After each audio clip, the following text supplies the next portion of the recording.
Hi, my name is Krista Kaur, and today I'm going to talk about ways that social workers can deliver interventions to vulnerable populations on a micro, mezzo, and macro level.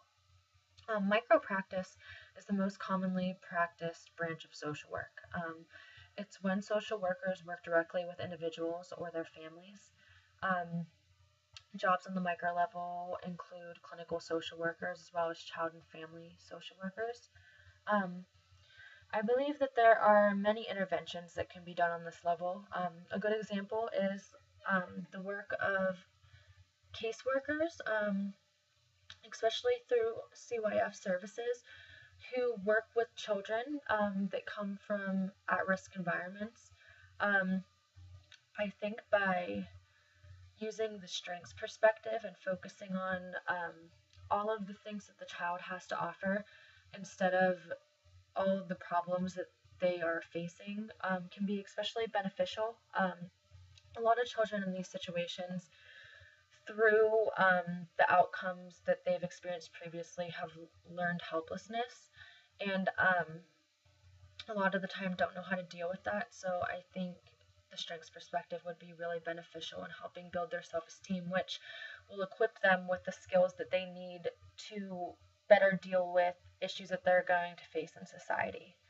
Um, on a mezzo level, I believe that school social workers are very important, especially regarding um, vulnerable populations. Public schools specifically tend to have a lot of different students from a lot of different paths of life and different cultures. And to be able to intervene on that level is very beneficial because you're working with the individual student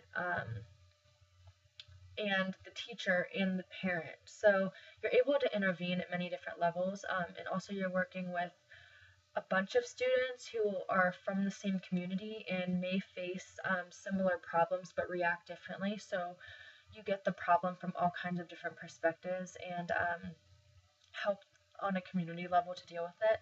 I think social workers on the mezzo level can also promote positive change in the communities. And I think that's important to be aware of neighborhood trends um, and be able to be a positive outlet for people in communities, especially at risk environment. Um, on a macro level, public policy is very important, especially in regards to vulnerable populations that are usually discriminated against.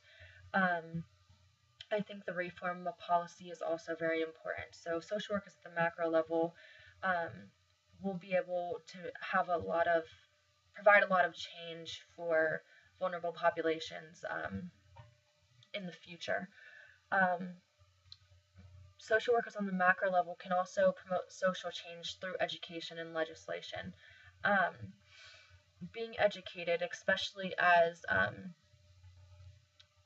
society is constantly changing and there are different cultures being introduced all the time. Um, I can't stress how important education is in order for people to not be ignorant about their own biases. Um, it can be very effective in interventions. Um, Vulnerable populations face a lot of issues on local, national, and international levels. Most of these issues deal with prejudice and fear, in my opinion. A lot of these people are coming from poverty. I think on a local level, vulnerable populations are currently dealing with gentrification, which some people say is a very positive change for the community and that people, especially in poverty, can benefit from it. But when you don't have the privilege to appreciate the resources that are being offered, you just get pushed out of your environment and it doesn't offer an equal opportunity. Um, these people that are in poverty are being pushed to these neighborhoods and they aren't given the opportunities and may not ever know that they are capable of possessing any of these attributes that could put them in better situations.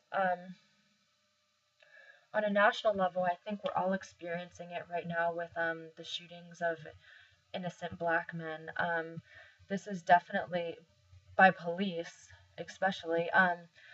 This is an issue that needs to be addressed because a lot of the time people are pulling the trigger out of fear, and black men are dying way more than white men are, and it's disproportionate, and it definitely has to do with race and class, and it's something that people from these populations have to deal with all the time. You shouldn't have to be afraid to leave your home, especially if you're complying with the police. On an international level, we're also experiencing discrimination right now. I mean, with the one particular candidate, Donald Trump, he is viewing people from different cultures as being dangerous and wants to build a wall, and it's completely discriminatory, and it's not offering people the equal opportunity that they deserve. So